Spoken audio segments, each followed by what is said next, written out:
एका शेजाऱ्याने आपल्या शेजारी राहणाऱ्या 13 वर्षीय मुलाचे अपहरण करून 5 कोटींची खंडणी मागितली आहे। ही खंडणी मागत असताना अपहरणकर्त्या मुलाच्या वडिलांची क्षमता लक्षात न घेतल्यामुळे सगळा गोंधळ झाला आणि खंडणी तर सोडाच, परंतु पोलिसांनी या खंडणी बहादूराला आणि त्याच्या 2 साथीदारांना देखील ताब्यात घेतले। या बालकाची सुखरूप सुटका करण्यात आली आहे। 12-12:30 वाजता अशी माहिती प्राप्त झाली होती आम्हाला की एका स्कूल गोईंग 12-13 वर्षाच्या मुलाचा अपहरण झालेला आहे आणि त्याच्या वडिलाला असा पैशाची मागणी रेन्सम कॉल ज्याला आपण म्हणतो ती पण आलेली आहे। तर लगेच आम्ही LCBची आमची टीम सगळी ॲक्टिवेट केली आणि त्याचा वडिलांशी संपर्क केला आणि त्याच्यानंतर आम्ही त्याच्यामध्ये शोध घेण्याची सुरुवात केली। आमची टेक्निकल सगळे जो आमचे टूल असतात, सोशल मीडिया बघण्याचे, मोबाईल, ते सगळे आम्ही वापरले।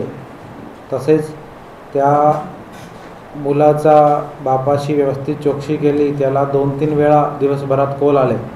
अगोदर 5 कोटी अशी मागणी केली, नंतर 3 कोटी, नंतर 1 कोटी, अशा वेगवेगळ्या अमाऊंटची मागणी करत होते।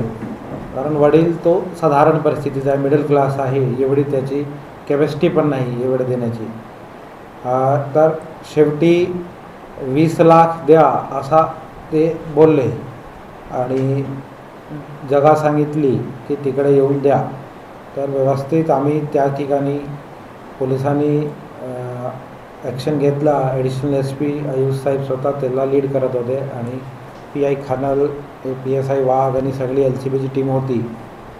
तर ज्यावेळी वडिलांकडून पैसे घेण्यासाठी आले, ऑन द स्पॉट पोलिसांनी ट्रॅप लावून 2 आरोपी ताब्यात घेतले आणि नंतर चौकशी करून मुलाची लोकेशन, मुलगा कुठे आहे, त्याच्याकडून प्राप्त केली आणि मुलाचा एकदम व्यवस्थितपणे काहीच हानी न होताना सुटका करण्यामध्ये पोलिसाला यश प्राप्त झालेला आहे।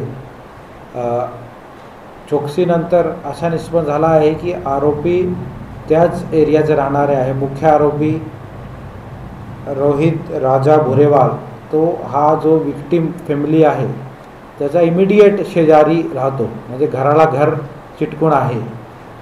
आणि त्यांनी त्याचे दुकानावर काम करणारा एक अरबाज अबकर शेख आणि त्याचा एक मित्र नितीन शर्मा, असे हे 3 लोकांनी मिळून हा सगळी साजिश केली होती।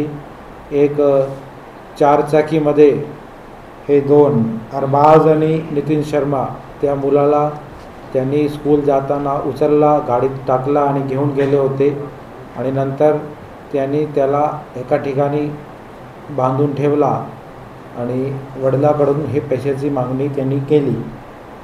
खूप सेन्सिटिव्ह केस होता, कारण अशा केसमध्ये मुलाची सेफ्टी हा फार काळजी घ्यावी लागते आणि पूर्ण दिवसभरापासून मी फॉलोअपमध्ये होतो। ॲडिशनल साहेब तर स्वतःच सगळा बघत होते आणि आमची पूर्ण LCBची टीम, खानाल साहेब फील्डमध्येच होते आणि PSI वाघ, इतर अधिकारी, आमचे सगळे कर्मचारी, सगळे पूर्ण दिवसभर अतिशय मेहनत घेतली। पण थँकफुली एकदम सुखरूपी मुलगा रिकवर करण्यामध्ये, वाचण्यामध्ये आम्हाला यश आलेलं आहे आणि 3 आरोपीला आम्ही अटक केला आहे आणि त्याच्यावर गंभीर सेक्शनमध्ये गुन्हा आम्ही दाखल केला आहे।